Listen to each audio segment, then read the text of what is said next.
that gong. Oh. Wow. Did we get the minutes? Oh, okay.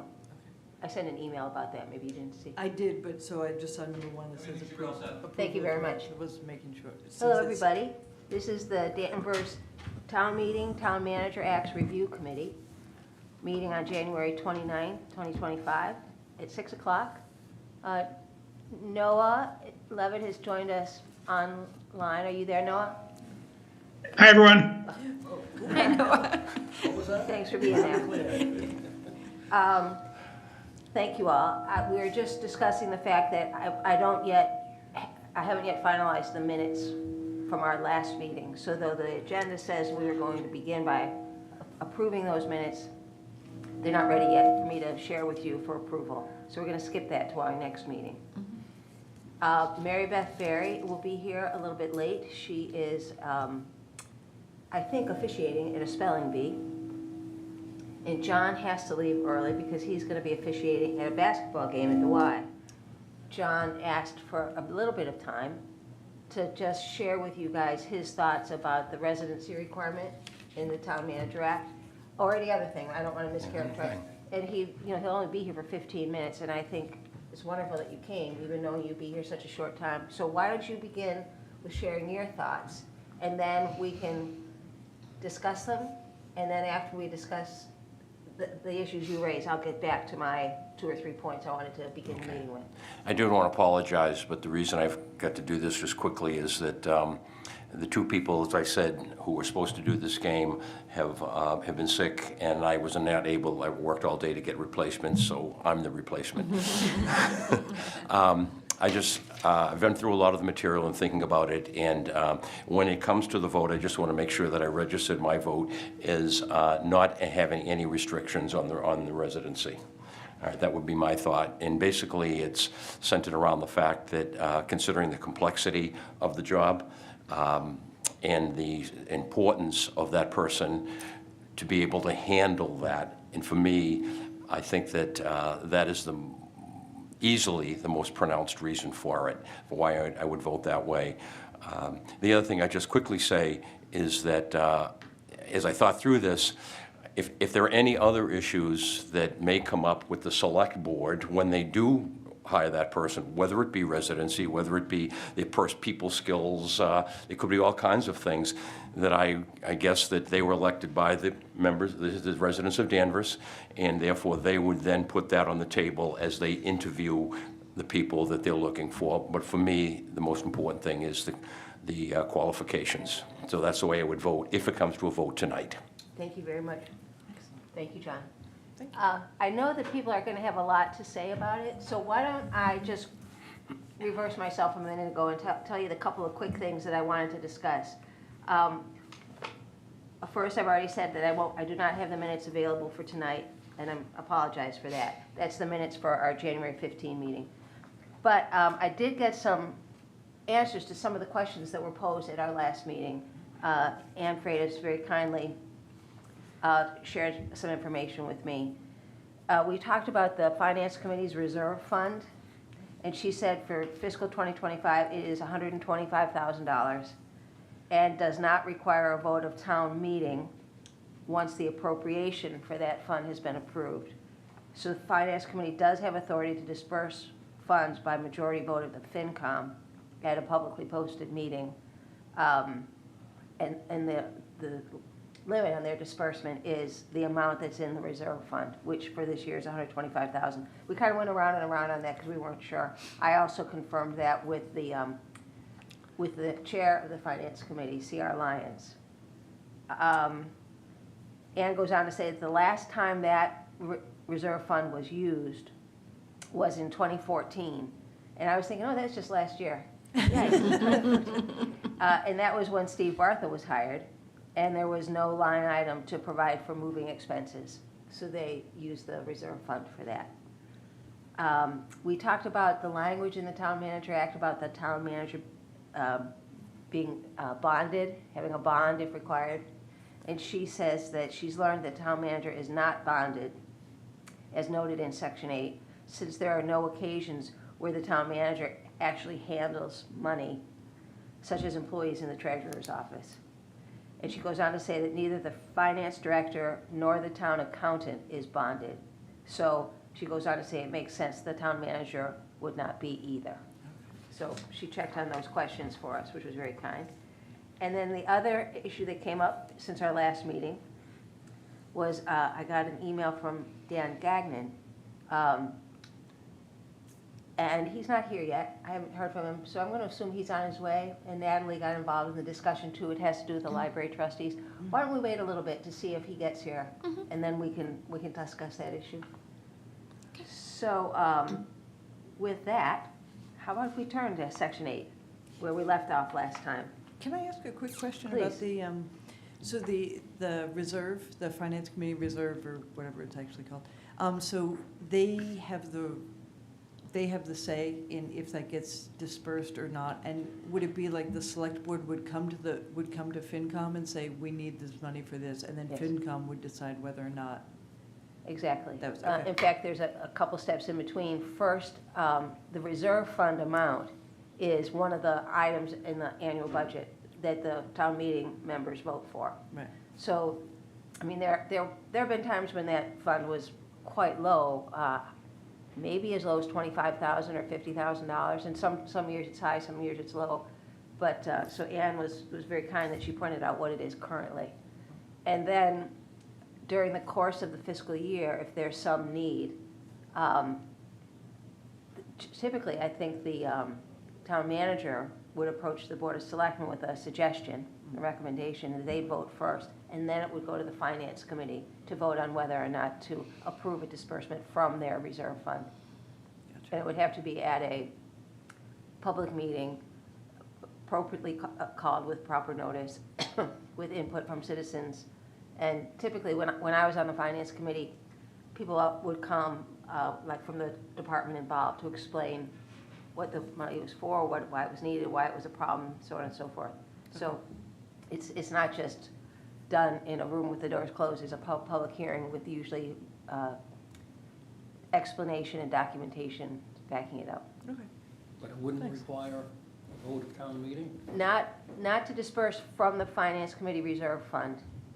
If it's beyond what the reserve fund is, or if the Finance Committee doesn't approve it, there could be a special town meeting called to try to find a funding source for something. And that just goes back into the budget? If we don't use it by the Right. end of the fiscal year, it just goes back in, Mhm. and then we reserve whatever amount the next time around? Correct? Okay. Because there have been plenty of years it wasn't used at all, Right. so. Okay. Great. So section 8 is the appointment of the town manager section. And the last time, as we were talking about this, there were several things that we discussed, but one of which was the residency requirement.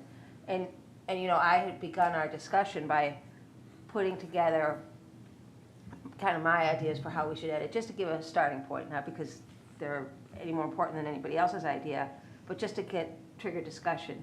And my recommendation was that the language requiring the town manager to be a resident of the town should be dropped. I don't think we should have it. So we know, John, how you feel, and you watch the clock and leave when you need to. Why don't we start there? That's what we were discussing, as I recall. If somebody has a different memory than that, let me know. Go ahead. Yeah, we had some discussion at our last meeting on this, and I think it was pretty, if I recall, uniform agreement that we shouldn't have a residency requirement, a town residency requirement.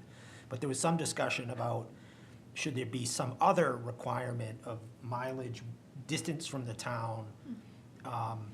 I'm opposed to either one of those. I don't think we should have a residency requirement, and if a prospective town manager wants to live, you know, an hour and a half commute away, and that's the choice that person makes, as long as they understand that the job requires them to be in town and be here, you know, every day, every workday, they're willing to make that longer commute, that's their choice. If it's the right candidate and the best candidate, that's their choice, and I don't think we should limit ourselves in any way as far as a residency requirement or a distance from the town requirement. Anybody else? I agree with the distance requirement. I brought that up last meeting, and as a result of feeling as strongly as I do about the not having a distance requirement or radius from Danvers requirement, that I'm opposed to having any requirement based on having my opinion tipped as a result of that. I really don't think a distance or a radius from Danvers makes any sense at all, because my true feeling is that the reason anybody would argue for a residency requirement would be so that the individual is sensitive to the school system and the, public works and the fire and the police and the quality of our water and so forth. And once you get outside of the town, then you're removing that connection. And so whether you're living in the first house on Sylvan Street in Peabody or Concord, New Hampshire, you're not a member of the town of Danvers, a resident of the town of Danvers, and therefore, I think it's a moot point. So I agree. I would be opposed to any kind of radius, and as a result of that, I would be opposed to having a residency requirement. Thank you. I'm in agreement with both of those opinions. And I think also if we get to a point where the town manager, if they are not a resident and we think that they are not sensitive to our requirements because they are not affected by it, then I don't think they stay a town manager. I mean, I think that that's a given, that if they're not meeting their job description or job requirements, then the select board has the option to get rid of them. Mhm. So, That's a good point. Natalie? I could ask Noah first if you'd like. Yeah, please. I mean, I don't want to put you on the spot, is what I'm trying to Yeah, say. no, good. Go ahead, Noah. Okay, yeah, I mean, my view is remove the residency requirement with, I sort of agree with, my perspective is no restrictions. I think in today's day and age, people are easy to reach. It doesn't matter, the person's not going to go live in Maine. I mean, they're going to live a reasonable distance from the town. I just, I don't think it's really necessarily worth worrying about that. And again, it's very easy to reach people. As to the concern about investment in the community, I mean, I think that I understand why that makes sense for people, but at the end of the day, we're hiring a person to be a professional steward for the town, and that's their job, to have the best interest of the town in mind. And I think that they're going to do that whether or not they're a resident of the town or not a resident. And quite frankly, by the nature of the role, they're going to be in the town every day. They'll be meeting people, they'll be seeing people, they'll be experiencing the town in all different ways. So I don't really have a concern about that. I mean, like I said, I get that concern. I just think that, given sort of looking back to sort of our conversations with Mass Municipal Association, town managers are professionals. They're trained in this. They're trained to manage the town the best way possible. And I don't think that will change whether or not they're in our town or not. And I think that it really is critical to be able to enable the town to hire the best people possible. I think the easiest, and I think an important part of doing that is to not have the residency requirement. So that's where I stand. Thank you. That brings us to you. And Mary Beth isn't here either yet, and neither is Dan. But why don't you go ahead? So, I mean, obviously, I see the points that everyone's making. And I don't necessarily feel there should be a residency requirement, but I just feel, and I mean, I know times are changing. We're not going to get another Wayne Markey. We're not going to get another person who's emotionally invested in this town. I just think that part is sad for me, to think that, because I mean, realistically, you get somebody who lives in New Hampshire, are they really going to come down to march in the Memorial Day parade? Are they really going to care about, interacting outside of the scope of the, 8:30 to 4 or whatever the hours of town hall are, and coming to meetings and things like that? I just feel like, and I know that that's the way of 2025, whatever, and people do job hop. But I just feel like if someone's not emotionally invested here, they're not gonna stay long. And I think we saw that with, Steve, and he, made no bones about the fact that people job hop now. And, they stay 5 years maybe and go. And I just think that, the farther away someone lives or less invested they are, the faster they may hop. And this is a big thing for the town to think about having to hire every few years, but I think that's the way it's going anyway, so obviously, majority rules, but I still would like to see some parameters, but, to your point, they don't live in town, it doesn't matter whether they're the next town over or the next state over. I just feel, though, that if they were closer, they might interact a little bit more than if they did live in, like, a Concord, New Hampshire, an hour and whatever away.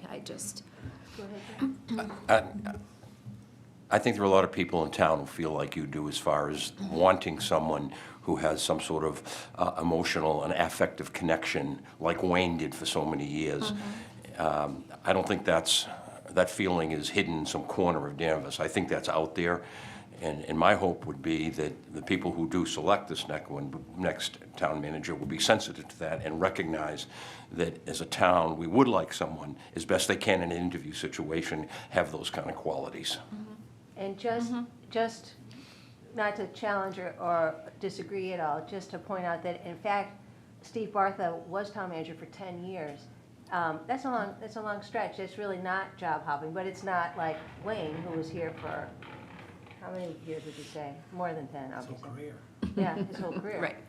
Even interned before he was town manager. So, Right. I know that idea about job hopping and so I know people say it, but I always want to remind them, but it was 10 years. So, I don't know, to me, that's not job hopping to me. That's somebody that comes and spends, a third of their work career or a fourth of their work career. Right, I think my point, though, was, like, if you got someone from out of state, the chances of them then finding something closer to home, because see. that does get old, that kind of commute is gonna get old. No, I see what you mean. Sorry, Yeah. thank you. So, yeah, By the way, as we were I was checking my email, and Dan Gagnon had sent me an email this afternoon. I didn't see it till just now, that he's sick and won't be here. So, Mary Beth, your timing is so good. Because John has to leave shortly. He's roughing basketball Like- tonight. yeah, he Like has now. to leave now. Thank you for Thank you so much, coming, okay. Thanks for reffing. Do you have thoughts on this whole residency issue? Yes, actually, when I was appointed to the committee, I was like, yes, most definitely, the person should have to be a resident of Danvers, because we have been lucky enough to have a town manager and Wayne Marquis that lived here his whole life, and then Steve Bartha, who moved here with his family and was here for the 10 years. However, my thoughts have changed on that, and I don't feel that there should be a residency requirement if they choose to live here. Great. I feel like when people say buy-in, they need to have buy-in in the community. Well, they could still be required to live here and still not have buy-in, okay? Every weekend they could be gone. Like, they could have a house in New Hampshire, they could have. If someone wants to work here and come here, hopefully they want to be part of the community, even if they don't live here. And maybe they would want to live here. I don't think it should be a hard, you have to live here. I think it should be, we strongly encourage you to want to become part of the community. But I feel that, actually, I've read where there are more and more communities are going away from the residency requirement. North Andover was one. There was another, Ipswich had a vote in the last few years about whether or not they should continue to have the residency requirement. So my vote would be that it should not be a requirement, but that is just my opinion, so. We talked at our last meeting about, I forget which person raised the question that maybe the act should be revised to say that the candidate be encouraged but not required. And somebody felt that could be a cause a conflict within the section, or at least make it very hard to interpret. Well, right now, the way it's written, during their term, they should live in town. It doesn't say on day one. It says at some point during their term, their contract, they should live here. So that's gray.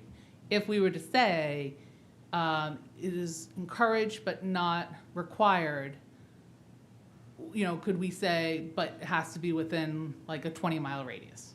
Like, to Part- be a little bit more. Part of the discussion just before you came in, Mike was the one who expressed that if the problem is you want them to be here to buy into the community, if they live even just over the town line into Peabody, that doesn't mean they're going to be buying into Danvers.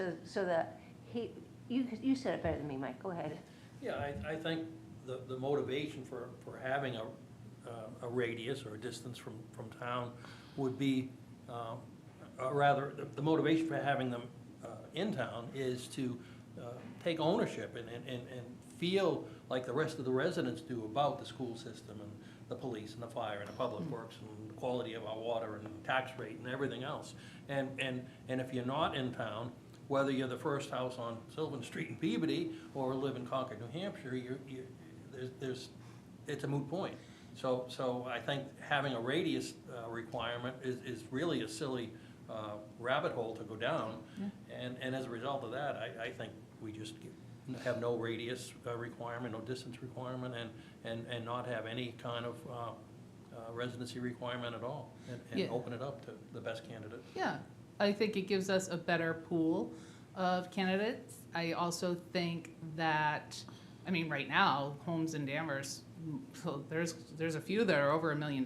There's hardly many that are in that sweet spot, especially if you have a family, a young family. You don't know, who the candidate is. Buy-in is also, the select board they oversee the town manager.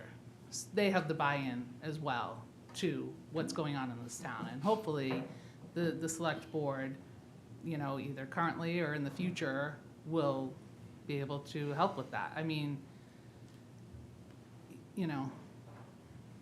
again, I've gone back and forth, but I think it would allow for a better pool of candidates. If someone coming from, other communities, it just may be hard.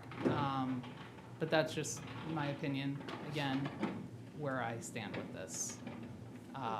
But each opinion is important. I'm really But- glad that you're here to share it. And I don't really want to, but our last town manager, there was a lot that was going on towards the end of his time here.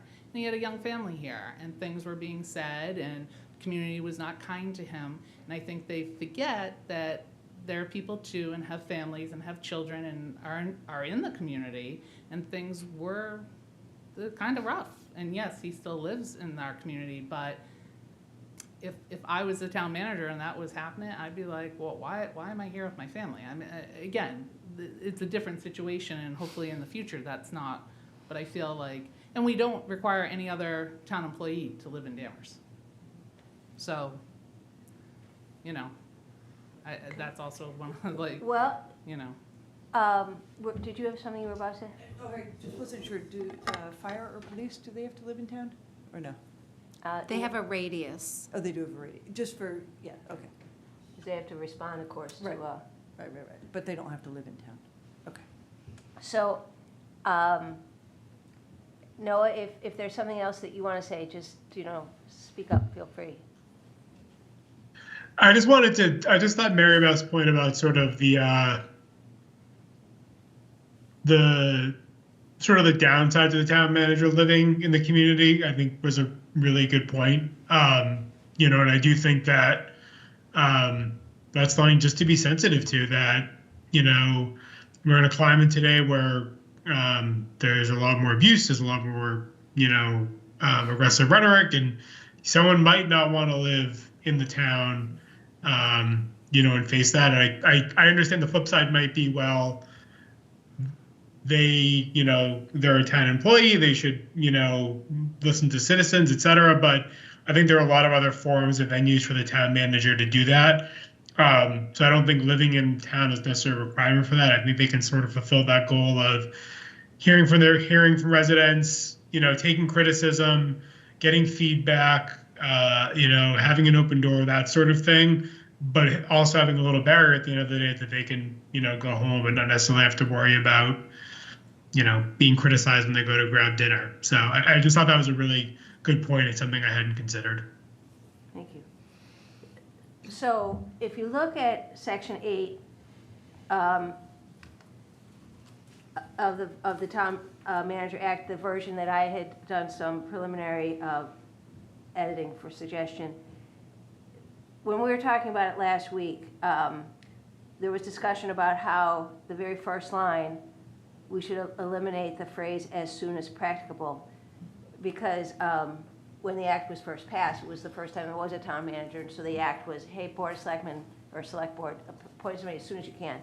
So we don't need that as soon as practical anymore. So I was going to suggest that we should consider this section without that phrase, and further down, 1, 2, 3, the fourth. Without that whole last paragraph, sentence, right? Because that's the bonded part. Oh, I'll get to that in just a second. I'm glad you reminded me, though.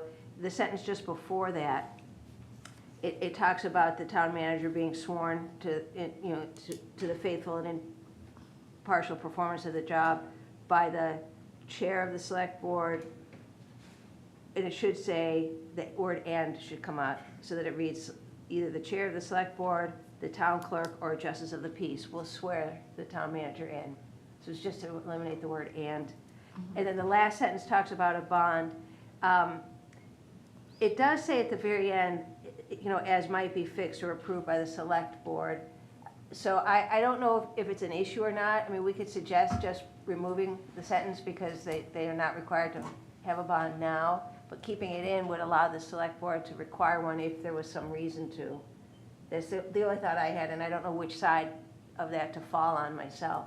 What do you think, John? Yeah, I kind of had the same thought, Sally, and I would err on leaving it in case things change in the future.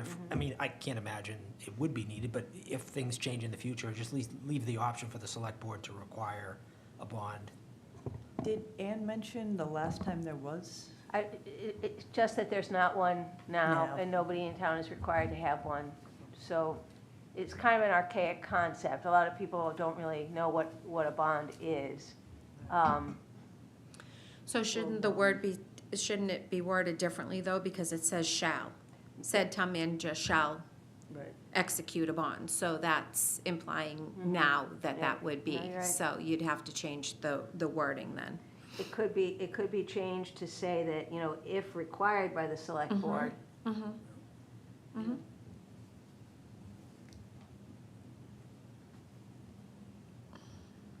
which case you could leave the word "shall" there. Said town manager shall, comma, if deemed necessary or appropriate by the Board of Selectmen. Or you can put it just at the beginning, if required by select board, said Yep. town manager shall execute. It does. If you could just put it in the beginning and then leave the rest. Yes, because it does then go on to say, with a surety, as might be fixed or approved by the select board. And the surety piece, I'll try to explain it but I'm not sure I'm going to be able to. There can be a personal surety on a bond, which just means a person signs a document saying, I'll do the right thing. Or there can be corporate sureties where the person has to go out and buy a bond, like an insurance policy from a bonding company. So that's what surety means. So the select board could require a bond on personal surety. There's a phrase that I see in probating estates. So anyway. So with those couple of changes, do we feel prepared, interested in voting on Section 8 tonight? Is there a motion? Yes, John? I would move to adopt Section 8 as discussed tonight with the edits in the red line that Sally provided. I'll Second. second that. Oh, sorry. No, go ahead, Mike. It's fine. Any further discussion? All in favor? Aye. So Mike, did you say, and how about you, Noah? Your hand is up too. Thank you. 1, 2, 3, 4, 5, 6, 7 of us. Do we count John in that too? Because Oh. since he voiced his Oh, opinion? Yes, thank you. Well, actually, he's not here to actually physically vote, though. Yeah, I Um, don't think I would count his vote as. He wanted to make sure that we knew his view, but I couldn't call a vote right at the beginning because I felt we all needed to discuss it more. But he got to express his opinion, and we know how he would vote if he was here, but I don't think I can, I don't think I can deem it. And since it doesn't matter. Right. It doesn't, I mean, it doesn't change the outcome. Okay, well, I'm so glad that all, those of us who are here were able to get here so we could take a vote. And the people that are missing, Fawn who's sick, Dan who's sick, I don't feel that they'll feel slighted by not being here to take that vote. But I want to invite both of them, if they have strong feelings against what we've just voted, if they want to take some time at our next meeting to discuss it. Because it's probably the key issue of what we're doing in our review so far anyway. So I want to just make clear that if they feel the need to bring it back up, I would be inclined to allow that unless somebody else objected. So let me just make a note of what I just said so I don't forget.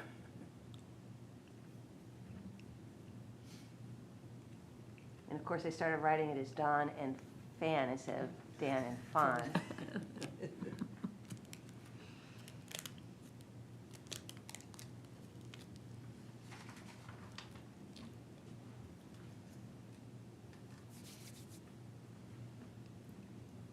Okay. So shall we move to section 9? Mm-hmm.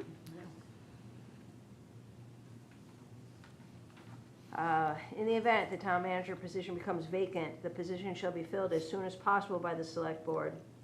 Pending the appointment of a town manager or the filling of such vacancy, said select board may appoint a suitable person to perform the duties of office. A person appointed to serve as temporary town manager may be appointed to an initial term as such temporary town manager not to exceed 6 months and may be reappointed to one additional term not to exceed 6 months.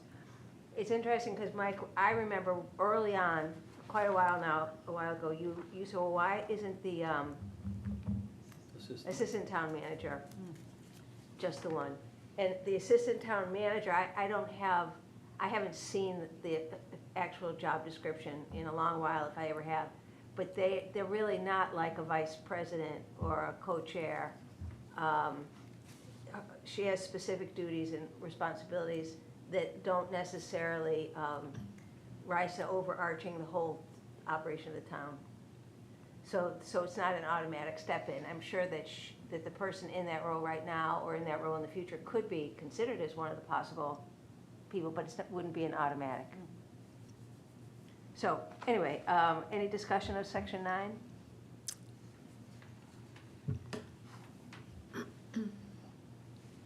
I move that we accept section 9.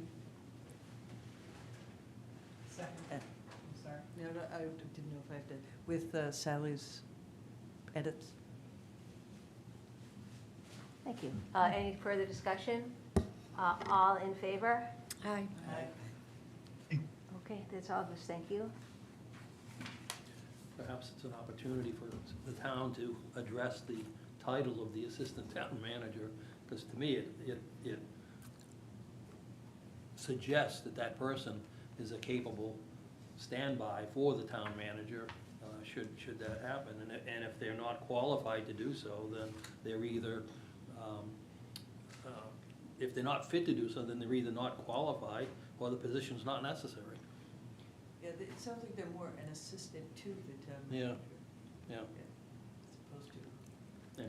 But, I'm not trying to make a mountain out of a molehill, but it just strikes me that if we have an assistant town manager, I mean, if the fire chief is sick or is on vacation, the deputy takes his place. If the police, same thing with the police department. You don't have a special appointment, yet you have the deputy or the second in command take over. And I don't know why it's any different with the town management. So, back in the day, when Wayne was town manager, a lot of times the town clerk would be in charge when he was on vacation and whatnot. So to Sally's point, it wasn't an automatic that the assistant, but that the assistant town manager job has evolved over the last few years. And there are some differences from what Diane Norris used to do to what Jen Breaker does. Right. So, yes, definitely probably should be looked at, And, and oh, I'm sorry. maybe the title is different. And, you know, a town manager, one of the jobs, one of the functions or authorities of the town manager can be to change positions, to change departments, you know, and a new town manager could come in and say, you know what, I think I want to have somebody that's going to be standby status. And when Diane was Diane Norris was the assistant town manager, she was also, she did a lot of other things. She was like the purchasing manager for the whole town in the school department. She was involved in collective bargaining. She had lots of functions. Jen Breakers are different. So it's something that a new town manager definitely could decide to do. And it's interesting because is it in this act? It must be, where else would I have read it? That a town manager, if the town manager knows he or she is going to be away for a period of time, say on vacation or out for surgery or something, they can name somebody to fill in for them while they're away. So it's just that if there's no town manager, the select board is the body that has to do the appoint somebody to fill in. So it's just interesting differences and nuances. So Section 10. The town manager may designate by letter filed with the town clerk, here it is, a qualified officer of the town to perform the duties of town manager during a temporary absence or disability. In the event of the failure by said town manager to make such designation, the select board may, by resolution, designate an officer of the town to perform the duties of town manager until the town manager resumes full responsibilities of office. Anybody have issue with that or want to discuss? And Noah, feel free to hop in if there's something you want to. Is there a motion? I move to accept Section 10 with Sally's edits. Second? Any further discussion? All in favor? Aye. Aye. Thank you.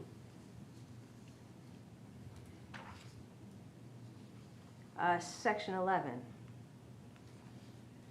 The select board, by majority of the full membership of the board, may remove the town manager.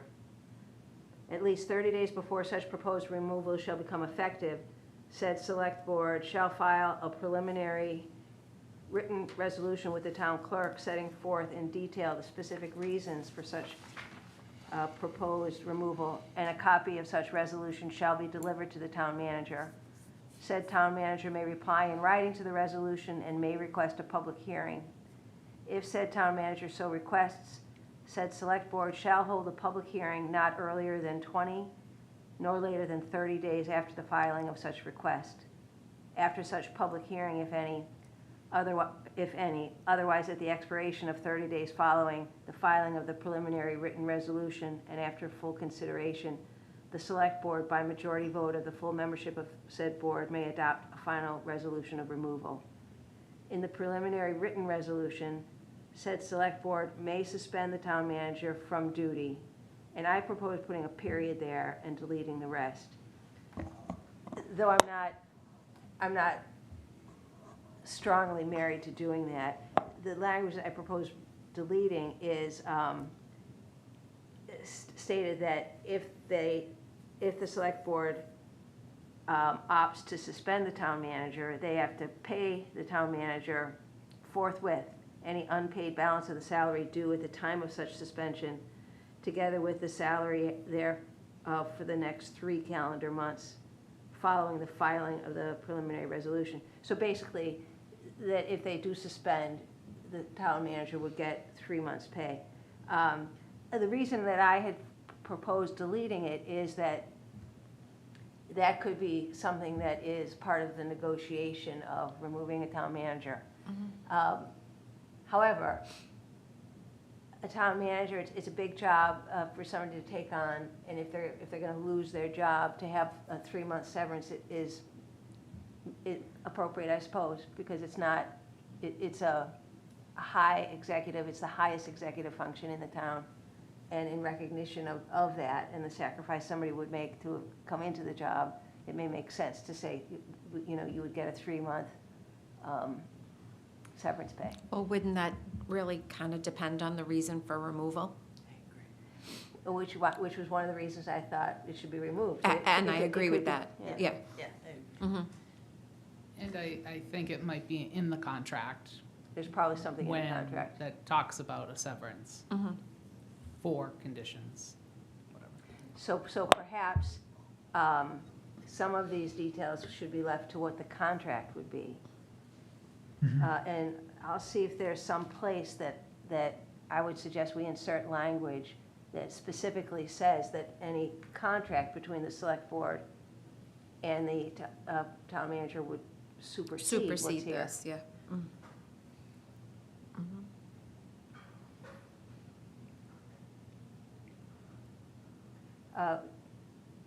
Mike, you had your hand up? No, John, you had your hand up? Yeah, I had question marks on why you had taken this out, so thank you for the explanation.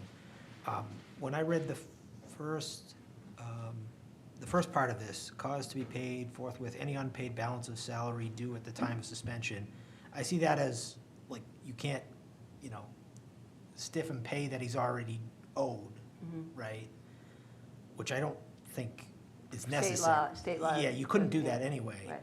But the question I had was, do we want to say something about that the suspension could be paid or unpaid depending on what the select board, you know what I mean? Like, during that period of time of when the resolution is provided to the town manager and town manager is suspended from the position, until such time as it's resolved, I guess not all suspensions are without pay. Sometimes you're put on the sidelines and you could continue to be paid. Sometimes that's not the case. Do we think that that would be part of the contract, or is that something that needs to be spelled out here? Or at least give the select board the option of one or the other?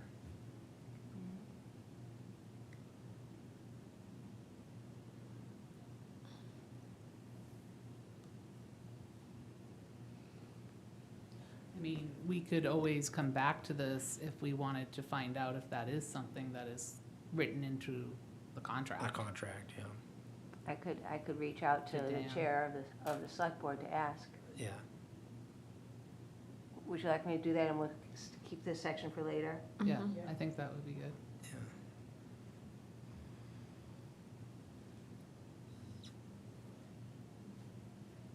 But other than that, I mean, the process here seems to make sense, there's a, if the town manager wants it to be a public hearing, the town manager can ask for a public hearing, I think that's appropriate. And, kind of due process that follows, I think that, this is probably the right way to do it.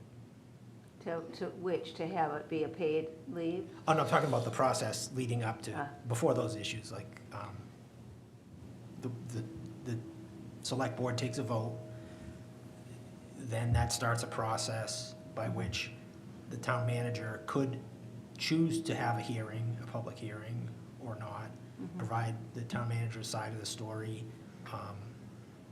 I think that, other than this question I have about whether we should include something about what happens in terms of compensation during that suspension period, I'm fine with what's in here.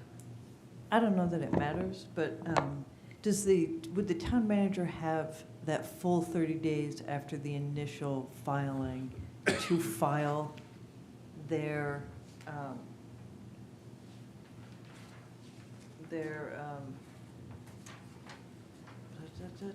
So the timeline in the act is that the select board can vote right?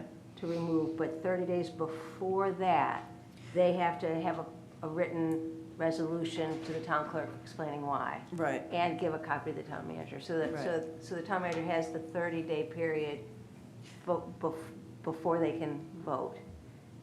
And they have that full 30 days to file if they want a public hearing. Like, they can file on the 29th day of that initial, okay. And then it's the 20 days, between 20 and 30 days that the After hearing has that. to be. Mhm. And then, okay. So it could be 2 months or whatever. And I guess part of my thinking is, let's say there was an issue, something serious enough that the select board was contemplating removing somebody that they'd hired as town manager. I'm just trying to think, what gives the select board the bargaining, how does it affect the select board's bargaining effort or ability with this language in or without it? And my thought when I was first looking at this was that it would maximize the ability of actually both sides to bargain about how we're going to resolve the problem. Look, it's town manager said, okay, I will leave, but I want 6 months of severance. Or the select board could say, look, we have lost confidence, we've lost faith in you, it's time for you to go, but tell you what, we'll give you 3 months. And that's what the law That's is. the starting Do you know what I mean? Yeah. So I don't know what the answer is to that question, but that's where my thought process was. But in fact, it might be completely and more thoroughly dealt with in an actual employment contract. So I'll ask Mr. Bennett that question, though we are acting on the assumption that there is a contract that they offer, and probably that's not the way it works. Probably what happens is, you know, there's a screening process going on. Candidates will be invited to come in and talk. During all that time, a contract is being developed or worked on probably, and then presented, and it's not necessarily known right now what will be in a contract. But I could ask if we don't know that, was it in it before? So I'll try to get a little more information. So shall we go to 12? Town manager shall receive compensation for services as town manager as the select board shall determine, but such compensation shall not exceed the amount appropriated therefore by the town. Pretty common sense stuff. The money cannot be spent unless there's been a vote of town meeting appropriating the money. So I only just corrected, I just capitalized things that I like to capitalize, I guess, and changed board of selectmen to select board. I'll make a motion, we accept section 12 with your edits. I'll second that.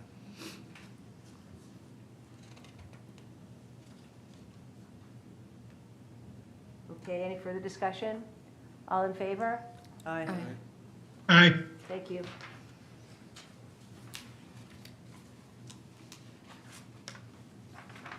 Section 13. This one is kind of long, so we'll just do section A for starters. In addition to the specific powers and duties provided in this act, the town manager shall have the general powers and duties set forth below. A, the town manager shall supervise and direct the administration of all departments, commissions, boards, and offices except the select board, the school committee, the Board of Appeals, the trustees of the Peabody Institute Library, election officers, and the registrars of voters. So I had proposed removing the town accountant from that list for the reasons that we kind of discussed last time.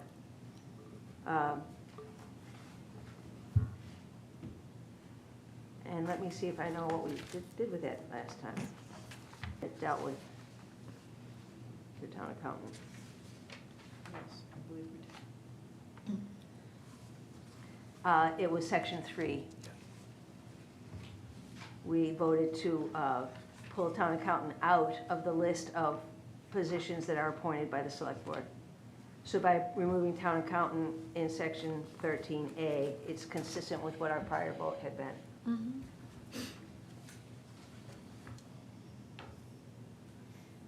I'd move to adopt section 13A as edited in Sally's red line.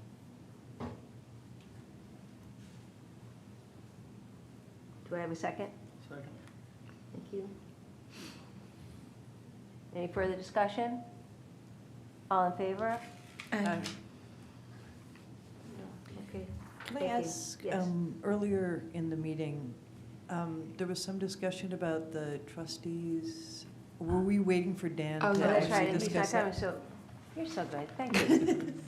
So I'll present the part that Dan shared with me, and then you can give your response, is that okay? Sure. And Dan, I'm sorry, I didn't see your email earlier. So Dan sent me and Natalie, which I thought was very thoughtful, an email on January 23rd, stating that at our last meeting, the question of a number of members, the question about the number of members on various boards came up, including library trustees. And it sounded like it might be good to reduce the number of trustees. So he did some research and dug into the library part. And he says, it seems to me that while I personally would be on board with having fewer trustees, I'm not sure we can legally change that, since the Peabody Institute is a separate corporation that was incorporated by the act of the Massachusetts legislature in 1882 and is bound by the conditions of George Peabody's donation. He attached the copy of the law that said that. And then he had a second attachment, which reprinted George Peabody's actual donation letter from 1866, where as a condition of his donation, he appointed the first group of library trustees as life members, and he appointed 9 of them. And his language went on to say that their replacements, when they resign or die, are to be chosen by the voters of the town of Danvers. So, Dan concludes, there are 9 positions that exist as a condition of his donation. That sounds pretty set in stone. So he wasn't really sure that we could change that.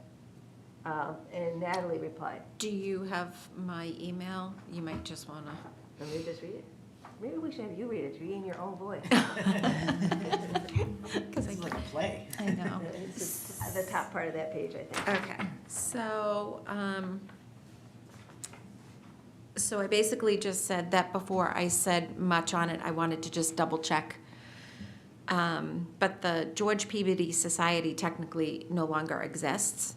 That the board did a merger, and the merger means it's only known as the Peabody Institute of Danvers. The mission statement of the old George Peabody Society says it's a nonprofit organization created for the purpose of seeking and applying for funds beneficial to the Peabody Institute Library in order to augment municipal appropriation, state aid, and trustee funds. So therefore, we could make the recommendation in the Town Meeting Act, or Town Managers Act, after we have a discussion with the committee, I said.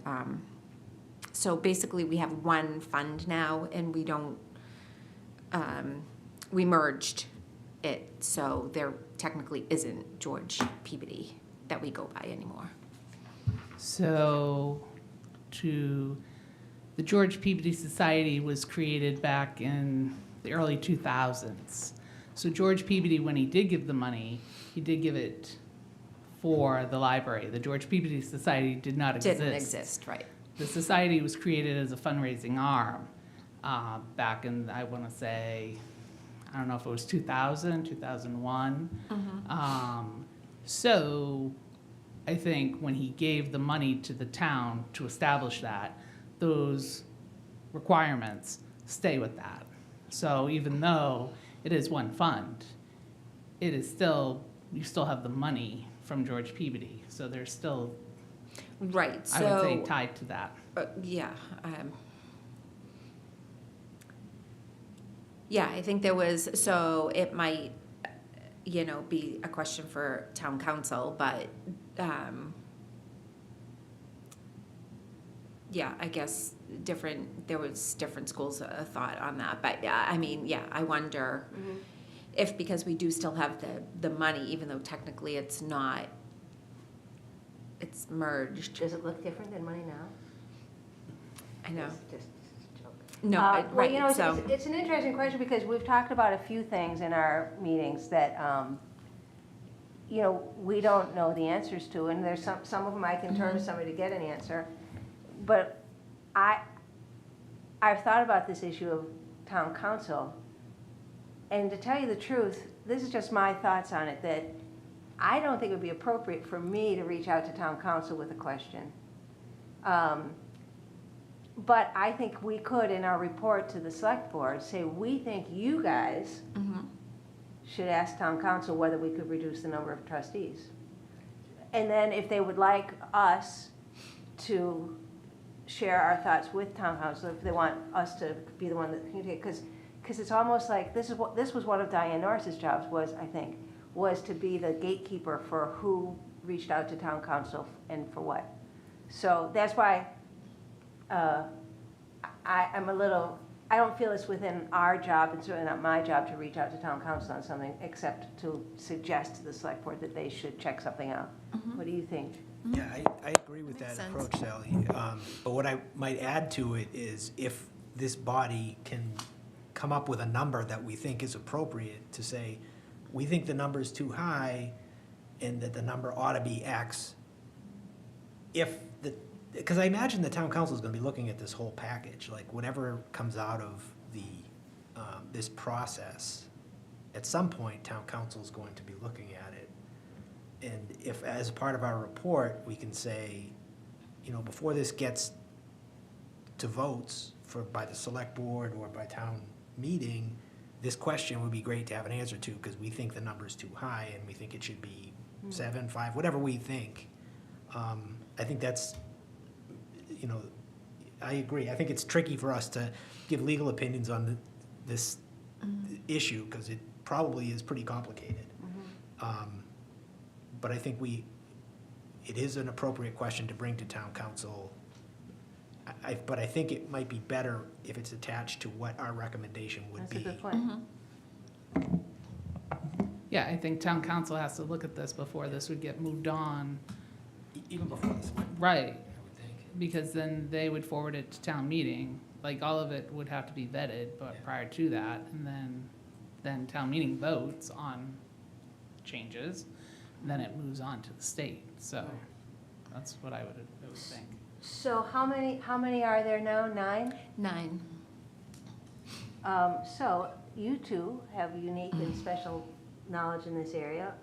Do you have a suggestion of how many you think it should be? I have no problem with the 9. I don't know what would you reduce it to and why?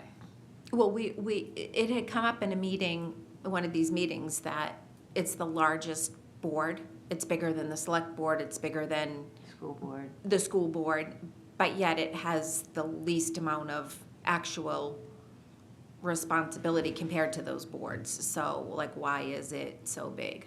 And it also came up because I had fielded questions about whether or not, why it was an elected position and not appointed. And if we were to change how many positions there are, does that mean we can also change whether or not it is elected and becomes appointed? So it got brought up to me as like, why do we vote for the library and not the planning board? So that's how. So it I guess also that came up. goes back to his stipulation of giving the money, right, to say it was, had to be elected, So, right? but if we So then the change it- 9 probably has to stay. Unless we want it, or think about changing the whole thing. Not gonna lie, there are people in town that don't think that the library trustees should exist anymore because they do nothing. But people don't understand what library trustees do. So there is still a purpose for a library trustee. Right. But I think if you start giving up seats, ultimately at some point, it might go away altogether. Because at the end of the day, the library is 1% of a budget, and it's usually the first to get stuff taken from, and sometimes things don't get put back. And back in the 80s, they took away the hours on Fridays, because it used to be open for a full day.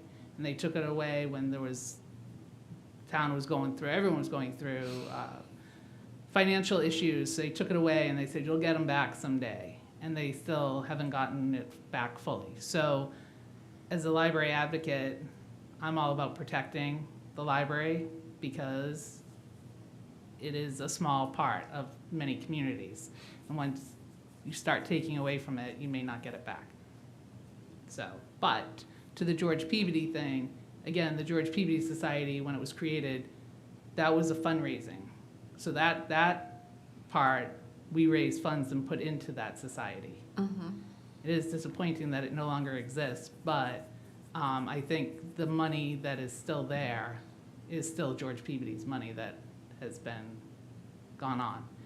And again, I guess you would have to ask town council, I would suppose, but I would be against reducing that board. I don't know. Must have I'm sorry, been what? within When the was the last. merger? A couple of years ago. Okay. For what reason? And well, it was for accounting purposes, mostly. Streamline. Streamlining, we were paying 2 sets of taxes to be done, like things like, Yeah. the library had not done any fundraising in a long time. Nobody on the board seems to want to do any fundraising, so, yeah, so, I mean, my recommendation, I think, would be 5 would be appropriate, but if we could change. I mean, I just think it's, Sally, Go ahead, John. what, do you find it's difficult to have a quorum? Are you having difficulty, like, with a board of 9? Is it, I mean, sometimes a board can be too big yeah, and it's there's a lot, unruly. because- exactly, yeah, exactly. And a lot of people who have been on for a very, very long time, but just maybe aren't staying as current as needed, so sometimes less is more, right? So you get more done with less. So are there problems with having a quorum and all that, as John just asked? Sometimes. But just reducing it doesn't mean that those people are gonna be out. No, it doesn't, but, And then they're still there, and then there could potentially be less to, well, yeah, so. it just, yeah, my recommendation would be 5. Okay, Other than what George Peabody says, it's kind of ridiculous to have a board that doesn't have nearly the responsibility as some other boards be almost twice the size. you know, it's kind of interesting, if I can find it, to read the language to you.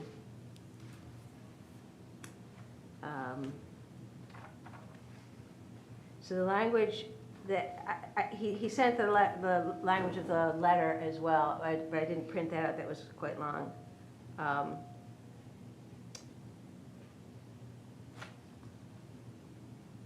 I'm just trying to find the language of the purpose. That the Peabody Institute would hold all the funds and assets of the Peabody Institute for the purposes and conditions imposed by George Peabody, the founder, and shall apply the same, the assets, in the manner indicated by George Peabody as accepted and determined by the town of Danvers. It doesn't go into some of the reasoning, this language right here doesn't go into the reasoning that George Peabody had, but it had to do with, keeping people educated and informed, and I'm trying to remember other language. Advocacy for the libraries, Yeah. I mean, And because now, like you've said a few times, that sometimes people come onto the board thinking they're gonna have a say in, I don't know, the books at the library, for instance, or the activities at the library, but that is not at all what you guys are doing, because your instruction booklet or it talks only about handling the funds. So it's interesting, though, because the language in George Peabody's letter was more expansive than I expected it would be in terms of the purpose. So maybe a solution would be that the trustees of the library go back and look at that letter and realize that actually maybe they have broader powers than they realize. Maybe it's not just administering well, funds. they also hire the library director. Correct? Mm-hmm. Yeah, you oversee the budget, advocate for the library, and the spending of the funds. you allocate certain parts that you are responsible for, programming, there's other, like, the funds from George Peabody Society or George Peabody's endowment supplement the town budget. So at least there was a $20,000 budget that the trustees had to come up with to supplement. So that is something that they also, Right, so, there's still value in library trustees. right, but that And- doesn't necessarily have to be 9 to, I mean, it's, again, to your point, it's 1% of the, right? So when you think about 5 select board members and 5, like, just 9 Yeah. to do Well, that is a lot. Unfortunately, the board currently doesn't seem to be doing what they probably should all be doing, and being out in the community advocating and educating people in the community about what the Peabody Institute Library has to offer and all, and I understand that. But I think by reducing it to 5, yeah, it's 5 people. Then what? I mean, So you feel Again- it's a bigger, potentially bigger voice with the 9. and you have a variety of people from the community. You know, again, my vote would just not to be reducing it, but, this is where I'm at. That being said, outside of the library trustees, does anyone think that the other boards should be bigger? I don't. Bigger does not mean you get more done. No, I agree, but I'm just Yeah, throwing it out yeah. No, I appreciate your there. Yeah. question, but no, definitely not after sitting on a large board. It's, yeah, no.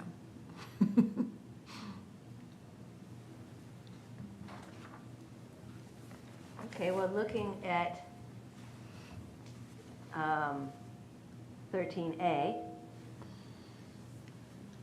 13A actually has a narrower scope than our discussion just now was. It just talks about who the town manager supervises.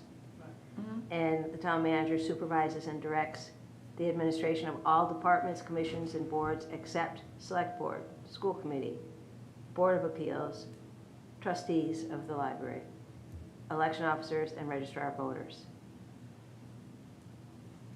So all these questions that we've just discussed, very interesting, but they don't really apply to this language. So how do you all feel about 13A? Well, we voted voted on on that, it. right? Sorry. We're down to This B. question came up after. Thank you. Yeah, it was a B, yeah. Okay, 13B. Said town manager, in accordance with the provisions of this act, and except as otherwise expressly prohibited by the general laws, and after 30 days' notice to the select board, now that's my suggestion, the 30-day notice part. The town manager may reorganize, consolidate, or abolish departments, commissions, board, or offices under the direction and supervision of said town manager in whole or in part, and may establish new departments, commissions, boards, or offices as may be deemed necessary by said town manager, and in so doing, said town manager may transfer duties, powers, and appropriation of one department, commission, or board to another. So the reason I suggested the after 30 days notice is just that, again, that every now and again, I've heard grumblings that these significant changes could occur without the select board knowing, and that it may be more appropriate that the town manager, though he or she has that authority and power, at least have to notify them. And I'm not saying notify them and seek their approval, just to notify them, so it becomes more of a public process, possibly. I was hoping that that could help address some of the concerns I've heard people raise. More transparency, you mean? Yes. I've heard the same concerns, and I was actually wondering if the abolishment or the establishment should be approved by the select board. Maybe not the consolidation or transferring some powers, but to abolish a commission or a committee or establish one. Is that okay that some of the, because I've heard about some, there's one in particular, something about like there was a commission for like signage in town or something like that, or there was a downtown committee that was abolished that people were upset about. So do we want that to be approved by the select board?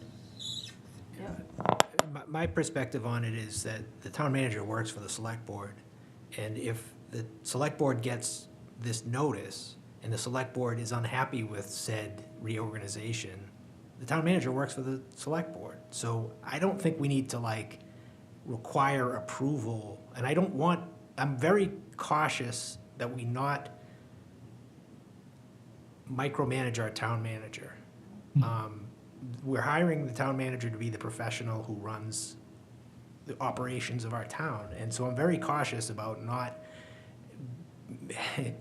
treading too much into that territory. But I think by making these, like you said, abolishing or creating new entities, that can be a big deal. It could be not a big deal. It could be something that no one has sat on for 20 years and is still on the books. So, it might not always be a big deal. But by giving the select board a chance to hear that this is what's going to happen, if the select board's unhappy about it, then the select board can make their views known and probably stop whatever action is being proposed. But I wouldn't want to make it explicit that it requires the approval. That's just my view on it. I agree with John. I was actually going to make the same point that I think that's sort of the select board's power to essentially fire the town manager is sort of the check on that. Because I agree there might be times where it could be something serious or major. But I think if everything requires select board approval, that could just sort of add maybe, a necessary step that could hamstring the town manager. So I guess I agree with John. I don't think it's necessary to sort of change that because there is that sort of built-in check with the select board, essentially having control over the town manager's job.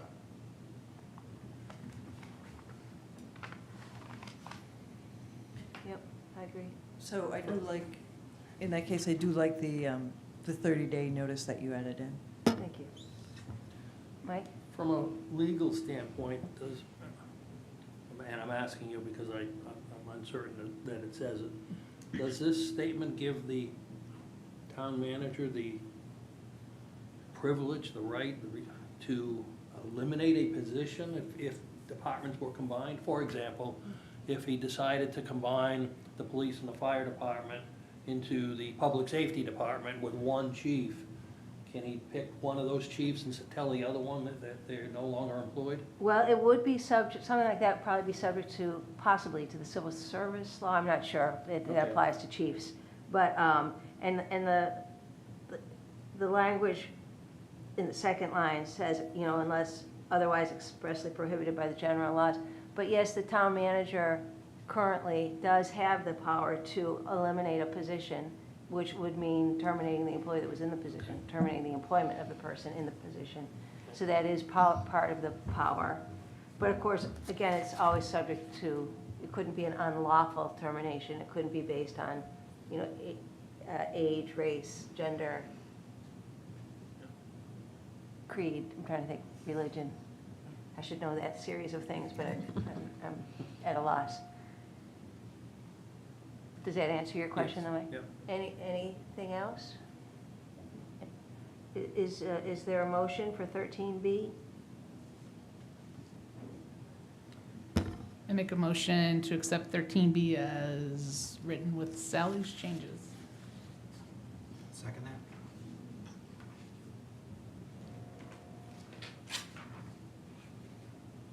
Any further discussion? All in favor?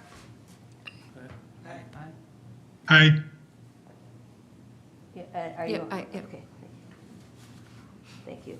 So that brings us to 13C. Except as otherwise provided in this act, said town manager shall appoint upon merit and fitness alone, subject to the provisions of Chapter 31 of the general laws where applicable. I've misread part of that, but 31, I believe, is a civil service law. Anyway, town manager may remove all officers and employees of the town, except employees of the school department and the Peabody Institute Library, provided, however, that town officers and employees not subject to the provisions of said Chapter 31 shall not be removed by said town manager except on 5 days' notice in writing setting forth cause for such removal, unless otherwise provided in any applicable collective bargaining agreement. The town manager shall notify the select board of every such appointment and removal. So 31 is the civil service statute. I've tried to, make it clear that a collective bargaining agreement could change the process a bit as well. And again, provide that the town manager has to notify the select board of every appointment and removal. Same grounds as I did before. Go ahead, John. Yeah, I just had a little concern about that. And I just was curious about the current practice and like how often are people hired and fired in the town? This might be more onerous than it seems at first blush and I'd also be concerned about people's privacy. Like if someone lost their job, how is the town manager gonna report that to the select board? Is it gonna be at a public meeting, like, oh, Joe got fired last week? Like, I'd be a little concerned about this piece. We might be doing more than we intend. And also, is this already occurring in some other format? Like, is there a quarterly report or something that the town manager provides to the select board in a discreet way, not in a public way that we might not know about, that conveys the same information? So I'd be concerned about putting it in here and how it would be interpreted and how it would be used.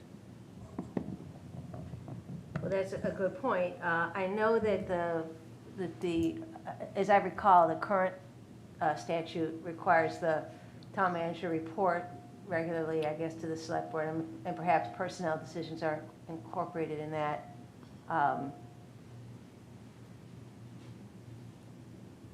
That might be true, like on the school committee, each month there's a personnel, packet included with the school committee's packet.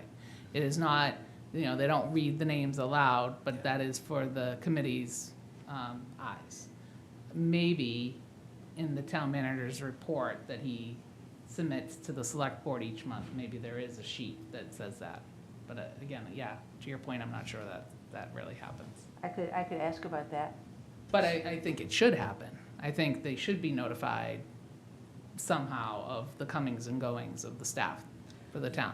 Yeah, and I expect they are in some way, shape, or form. But what I'm concerned about is if we put it here, how is it gonna be interpreted? Like, oh, now we've gotta put it in the public, minutes or something, I'm cautious here. Yeah, So it's one thing in the prior section to advise of changes in departmental structure Yeah. and positions and so on, but as opposed to personnel decisions. Yeah, when you're getting into some of these, Got it.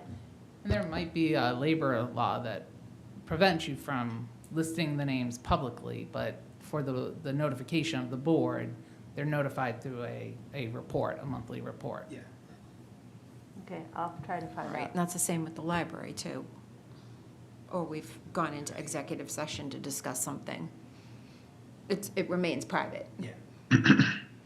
I had a question just about wording, not in that part, but in the first sentence, after provisions of Chapter 31 of the general laws where applicable may remove all officers and employees, should that read any officers or employees? There's something weird about it saying all, but I'm not a lawyer, obviously. Yeah, I could see why it could be changed from all to any. Yeah, there's just something about like, that's it, everybody's gone. But, Start over. yeah. Or it could just not have a word at all. It could just be may remove officers and employees. It doesn't have to have all or It's any. true, it doesn't, yes. Yep, that's true, you could just get rid of, yeah.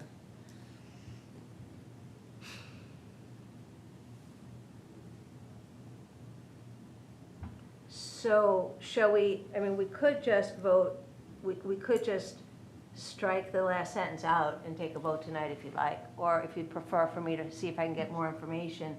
Though it occurs to me that if, you know, we currently have an acting town manager, and a town manager coming in could change the report that he or she gives to the select board. So I don't know if we get an answer as to what's happened to date, if that would continue to go forward that way or not. I like it in there. I think the select board it should be clear that they should be informed of any appointment or removal, because I'm sure they're gonna do it legally, which is privately. Well, we could add that too. Or consistent with applicable law, something like that. Consistent, That would cover.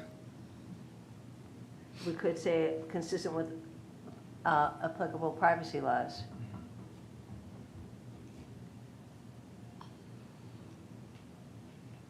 Okay.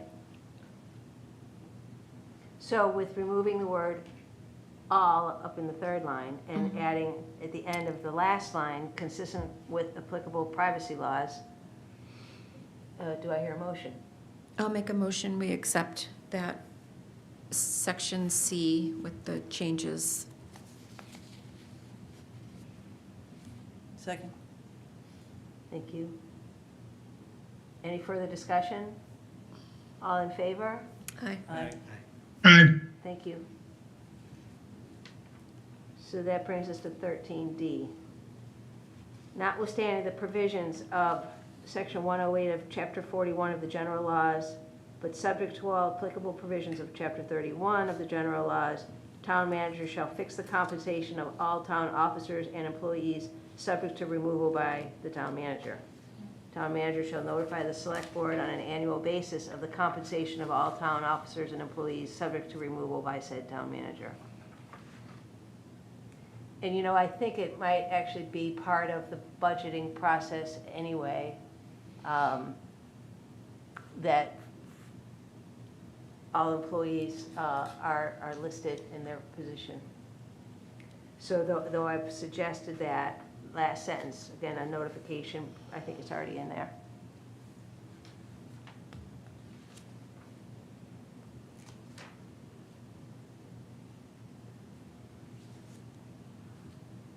And I'm trying to remember 41-108. I have a question about the one we just voted on, C, just for my own. The first sentence where it says, except as otherwise provided in this act, said town manager shall appoint upon merit and fitness alone. What, does anybody know what the otherwise provided in this act is? Hang on 1 second. Sure. Section 108.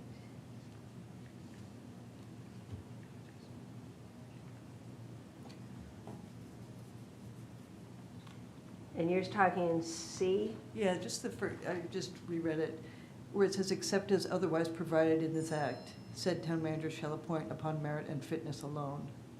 But I don't know where it is otherwise provided in this act that they don't hire In that way. in that way. I think it means more that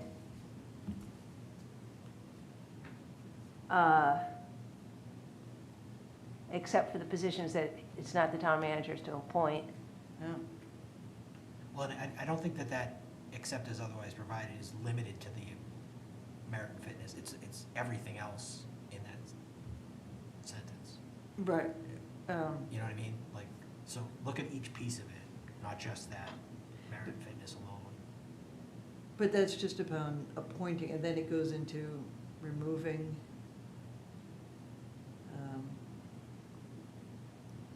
We don't talk about appointing after that.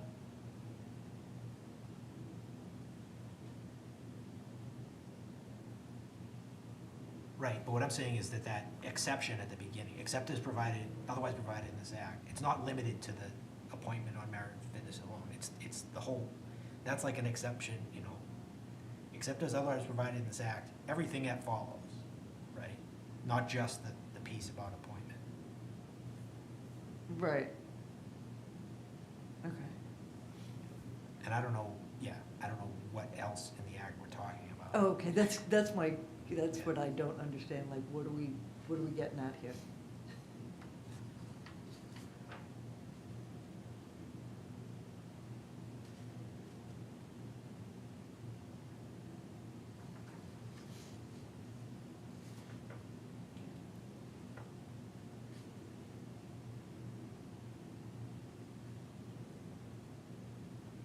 I'll have to think about that, see if I can come up with some explanation for you. Yeah, it just seems like something legal that I don't understand, but I just don't know what we're referencing in those few words.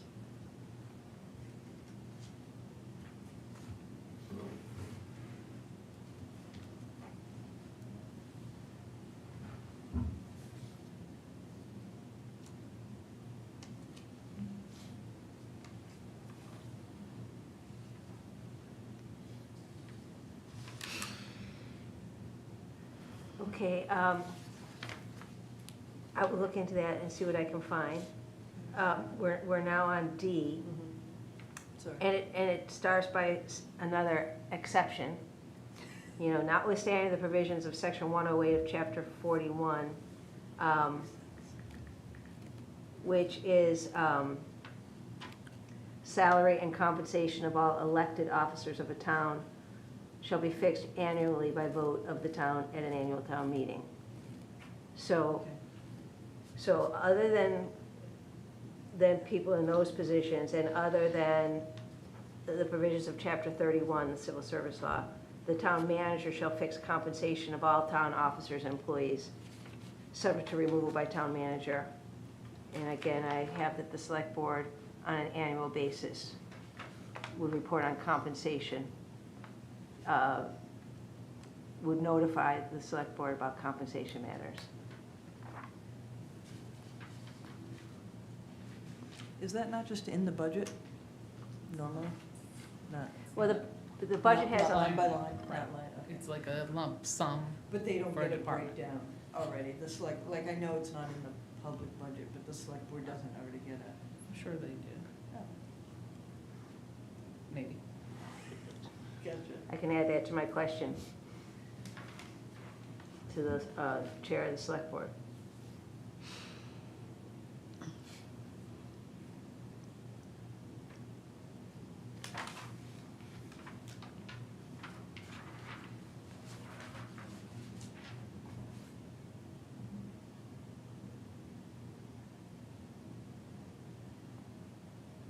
But if we want to put it in, just as a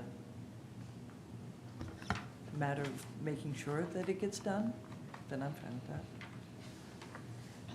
Yeah, again, the consistent change that I've been making in these last few sections is the notification to the select board. Again, to try to address that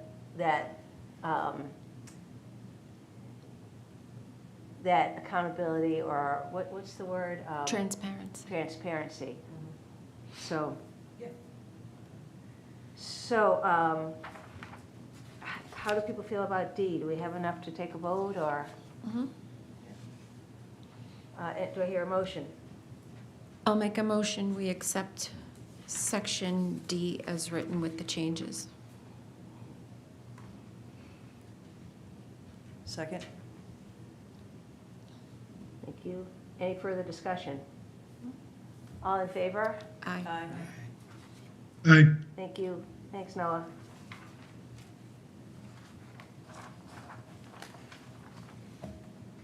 E, town manager shall attend all regular meetings of the select board, except meetings at which removal of the town manager is being considered. And all I did here was change board of selectmen to select board and capitalize town manager. And before we were talking about, you know, the town manager having to be present at things, and this act requires them to come to all regular meetings. Mhm. I'll make a motion, we accept section E as written Second. with the changes.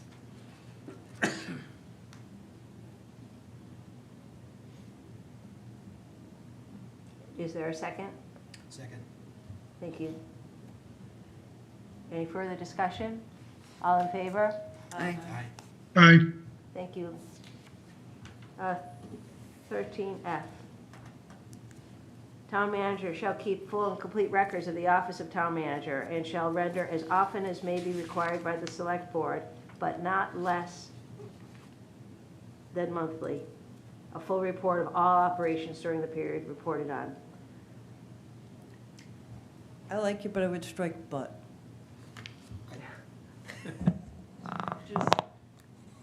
Just not less than month. Good point. Do we know now how, the frequency of which this is done? I do not know. Sally, I don't know that we need this. I mean, it's saying as often as required by the select board. If the select board doesn't deem it necessary to do this monthly, why would we insist on it being done monthly? I guess, again, my thought throughout this section was, because some people seem to have expressed that things are going on privately within the town manager's, authorities that the select board don't know about, or that the select board aren't being kept informed of what's going on. So I was trying to spell out what areas in particular the town manager has to report to them. And if they're not getting, if the select board currently, if it's true that they're feeling that they're not being kept apprised, maybe they didn't know that they had to ask for, I don't know why. It That's should where I be- am, is like. Yeah, it should be it's- enough that they, but perhaps people will feel reassured that they know, okay, well, the select board is being notified monthly. Well, at least every month, yeah. Yeah. Mhm. Yeah, it can't hurt anything.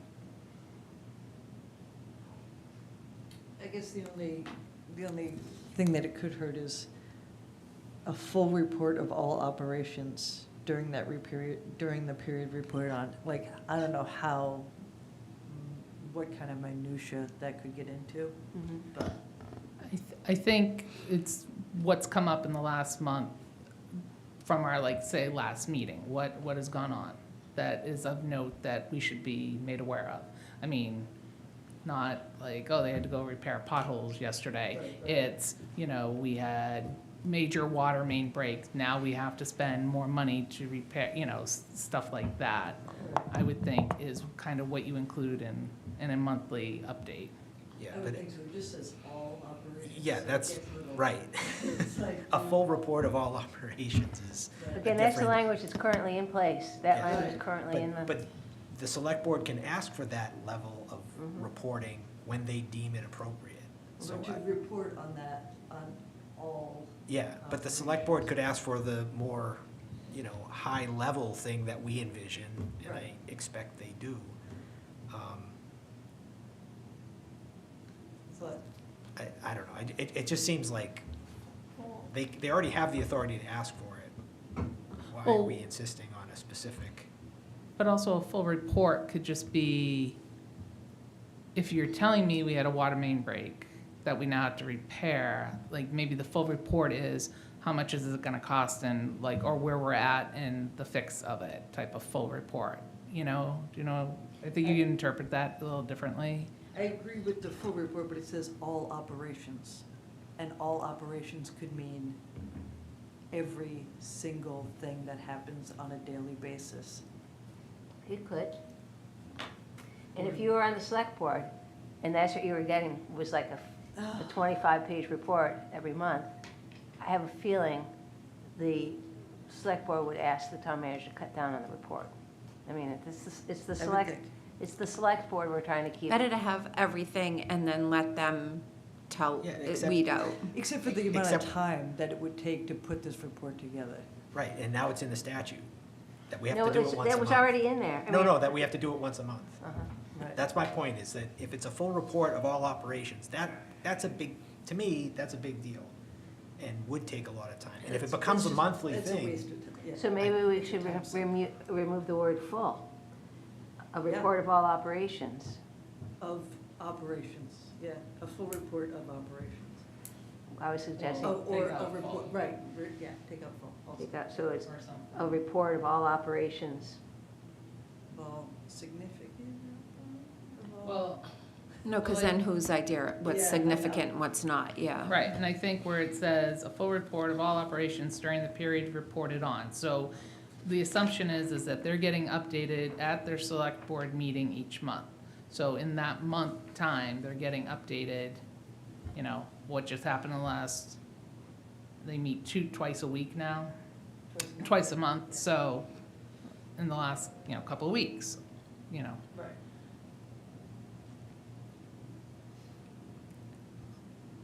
We could change it to a report of operations, if you Yeah, don't I want to think say that- all. Yes, That would probably be better from my perspective.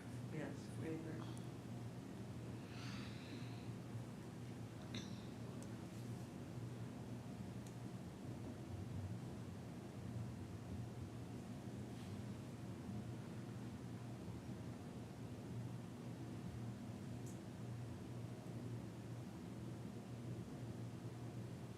So,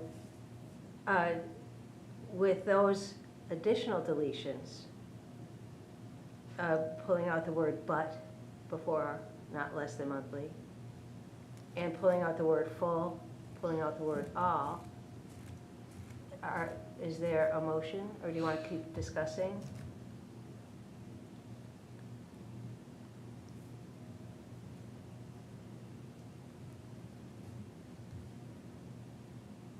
I'm fine with that. Is there a motion? I make a motion to accept 13F with the edits that we just discussed. I'll second.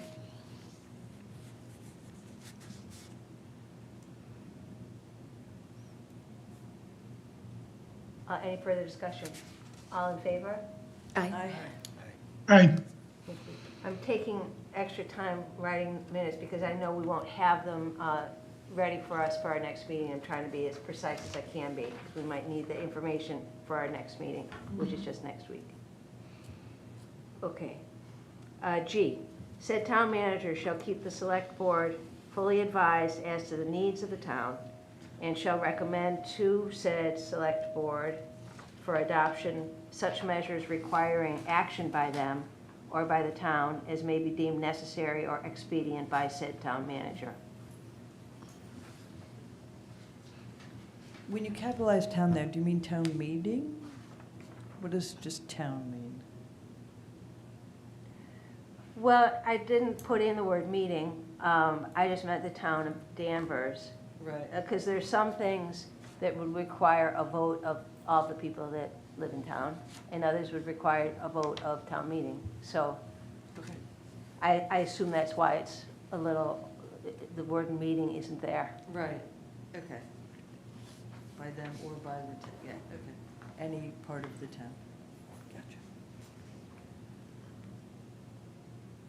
So I really only changed, from Board of Selectmen to Select Board and capitalized town manager. Those are the only changes that I proposed. Could I Go ahead, move- John. Could I move to adopt section G with the edits that Sally provided? Is there a second? Second.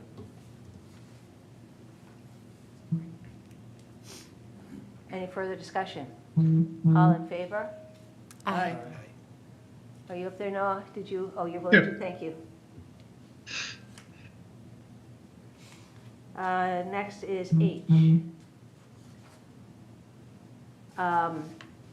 Said town manager shall have jurisdiction over the rental and use of all town property except schools, and shall be responsible for, I, the maintenance and repair of all town buildings and school, including school buildings.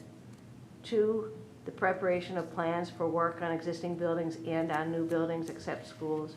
And 3, the supervision of all work on existing buildings and new buildings, including work on schools done in accordance with plans and specifications prepared by the school committee. My question on this one was, what, I'm just curious as to why the town manager has jurisdiction, or why it doesn't have, why they don't have jurisdiction over the school buildings, but they're responsible for the maintenance and the work done on them, but they have no say in the plans. It's just all school committee except for I guess DPW is sort of what we're saying, that like any repairs or anything which would go through DPW, which is under the supervision of the town manager, but otherwise, it's all just school committee Is decided. somebody's phone on the table? That might be why we keep hearing that ringing noise. Not mine. Maybe it's mine. Come to think of it. Many years ago, it used to be that the school department was responsible for the maintenance of its own schools, of all of its own buildings. Many years ago, that switched so that the town took over the maintenance of the school buildings. But it's still the responsibility of the school committee to decide how to use each building. You know, every year they might rearrange classroom space, or decide to bring in extra desks, or to use a certain wing in a different way than had been used before. And they could also come to the decision that it's time to close a school and build a new one. They're responsible for getting all the plans and that kind of stuff ready for something like that, but the town continues to supervise and oversee it because it's part of the budget that the town has taken over responsibility for. So does the school committee hire an architect and they do all of that? Okay. And so so it's also, it is not voted on by town meeting whether or not we close a school? I don't think we've actually ever done that I know of. I mean, we've done significant renovations, and that takes a vote. That takes a vote of town meeting. Right, like the renovations of the schools, you know, we can go and get plans and we get, you know, find out what it's gonna cost. That does go in front of town meeting because they have to allocate the money. But I guess my point is that it's also financially driven usually if you close a school. It's maybe like if we have, you know, too many grade schools for the amount of students we have and we want to close one because we cannot financially support all the grade schools, then that seems like it would also be a town meeting issue, but I guess not. I don't think so. I mean, I don't know for sure, but I would say, because we've never closed a school, we've only, I think, added schools over the course of time. We have not utilized schools, but not currently, but we still have that little red schoolhouse up off of Locust Street. Like, that's still, what is that? But when they sold the school that was on Water Street, that's now affordable housing, Oh, yeah. I know what you mean, yeah. The Port School. I just don't know, like, how that went about, like. I mean, I think anything you do is gonna involve money, so it's gonna come to the town meeting one way or the other. If you close a school, that's gonna cost money. Anything you do is gonna come through the town meeting, because it's gonna be part of the budget for next year. We're gonna move desks from this school over to here, that's gonna cost Or to money. secure a building. Yeah, so it's gonna come through one way or the other, a closure, or obviously the development of a new school is going to. But I can't imagine that the closure of the school wouldn't, that the voters of the town, through the town meeting, wouldn't have their say on it. Yeah, it's just. And my school was downtown, Maple Street School, that was closed in the early 80s, and now it's apartments, like a lot of these schools become apartments.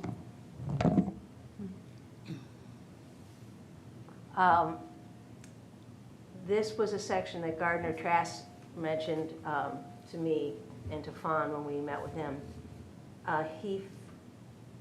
He felt that the town should have more say than what this provides. And he pointed in particular to, what was it? I don't think it was the explosion down in the port.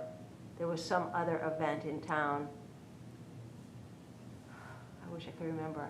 And there was an effort to get schools possibly ready for, Emergency. right, and that there wasn't a level of cooperation that he thought there should be. And I've thought about that point, but I don't agree that that needs to be in here. To me, that is more a function of the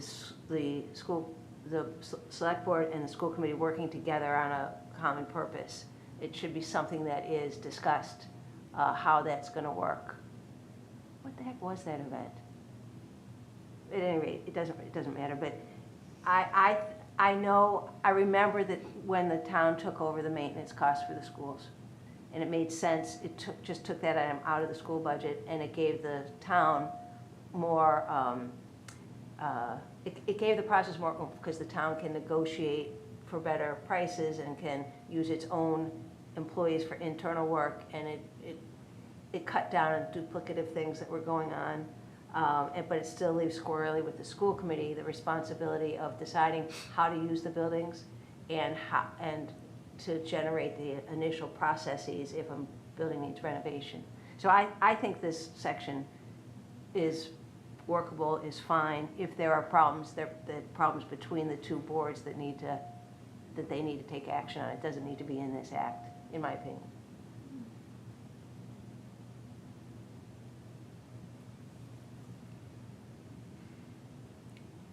Move to adopt section H as lightly edited by Sally. I'll second. Any further discussion? All in favor? Aye. Thanks, Noah, and everybody else. I'm gonna actually say no, Oh, just a for, rebel. that's right. Just to go, I don't know.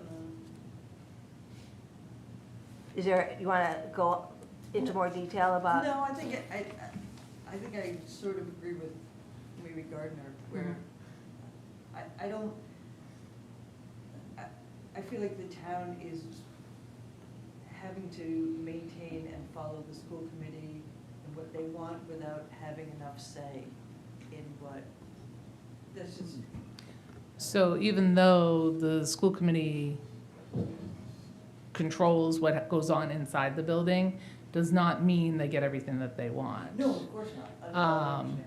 I mean, But plans like develop, like hiring an architect, it just feels like a lot for the school committee to decide on.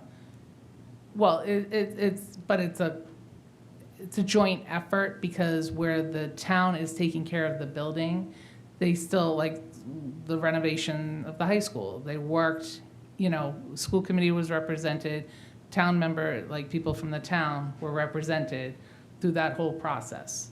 Right, So- but they don't have to be. But, I mean, I there is know, but- there is a working relationship, I Yes, guess. But it's So- not, there doesn't have to be a working relationship, is my disagreement with it, is that it can just be decided on.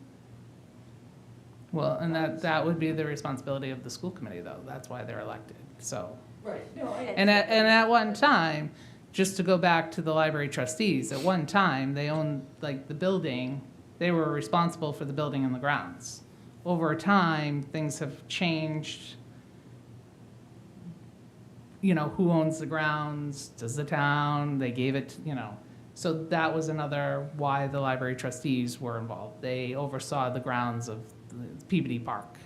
Yeah, Well, in a way, I think it fosters more overlap and cooperation to have it this way, because because the town, the select board, the finance committee, town meeting have to approve any funding for any renovations, okay? true.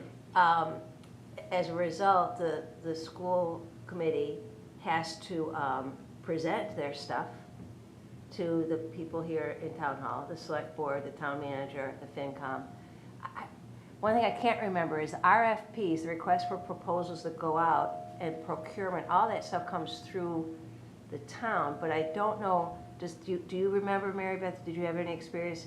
Did the school committee do any RFPs in terms of plans for work?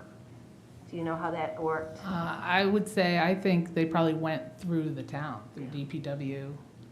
I think so too. We didn't do our own. I don't believe so. But the school committee their task has to do with education.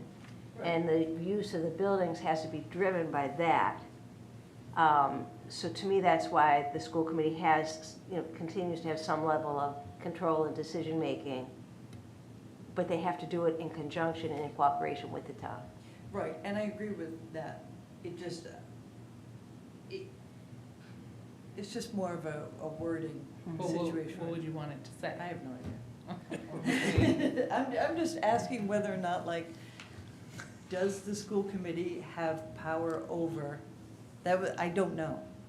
Does the school committee have power to make decisions without the town manager or the select board, even though the town manager has to oversee the buildings? Like, I Well, they can guess- probably only make It's fine. any decisions if it doesn't involve money, because the money has to be approved and. Well, it was, an interesting aside with the school budget is the town, when we're at town meeting, we're going through the budget for the town, we're going line by line, department by department.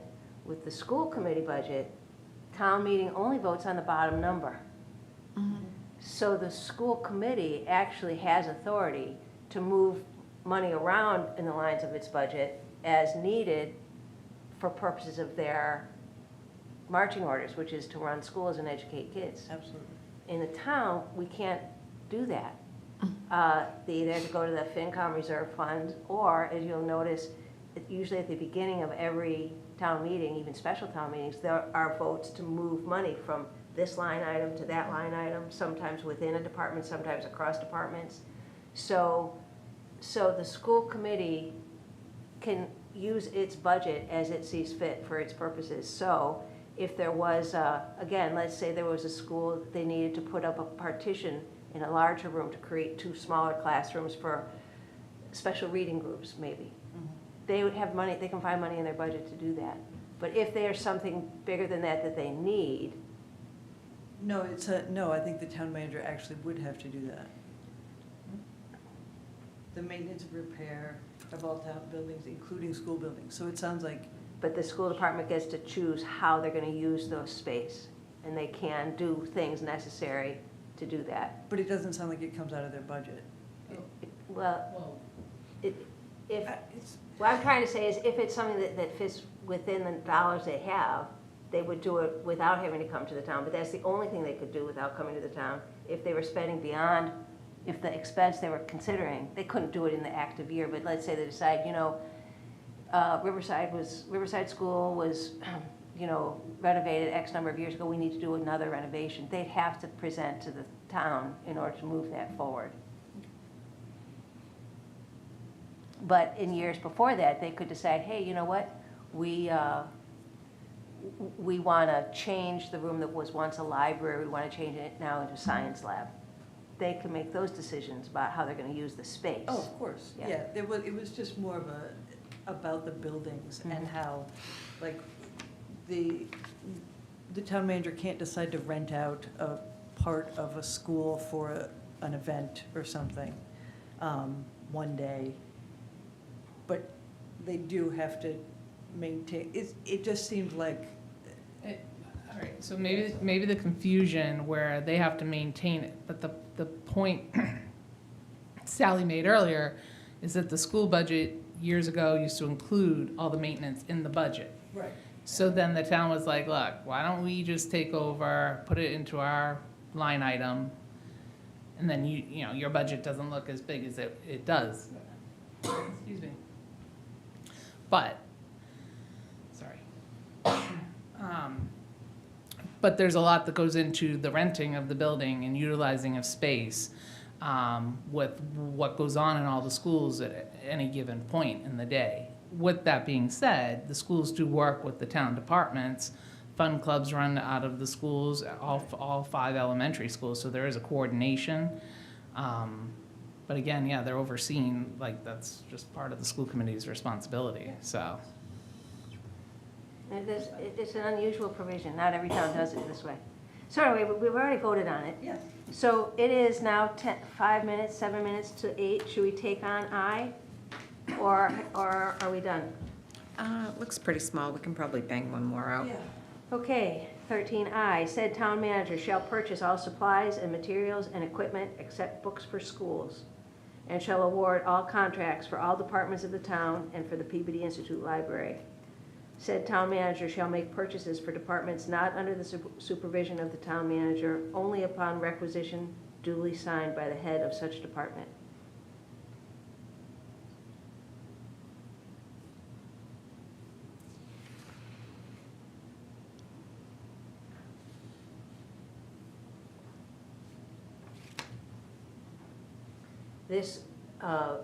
This language has been put to good use, I think, in the town by really centralizing the purchase of stuff that across the town is needed. It's allowed for tech to be purchased and upgraded as necessary for a unified system that wasn't always unified.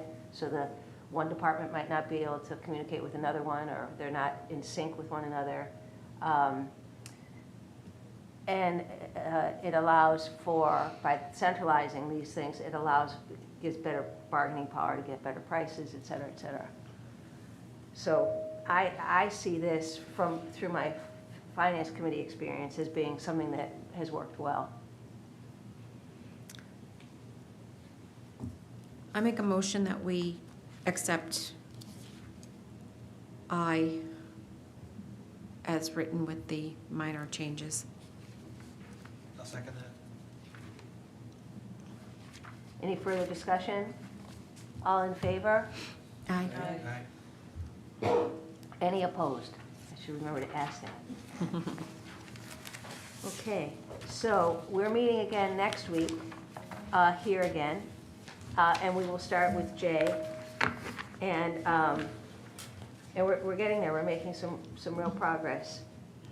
If you feel that going this route of section by section, that we're missing some overarching principle, please feel free to raise that. I hope the people that are sick feel better soon. Thank you all for coming. Is there a motion to adjourn? I'll make a motion to adjourn. I'll second that. Opposed?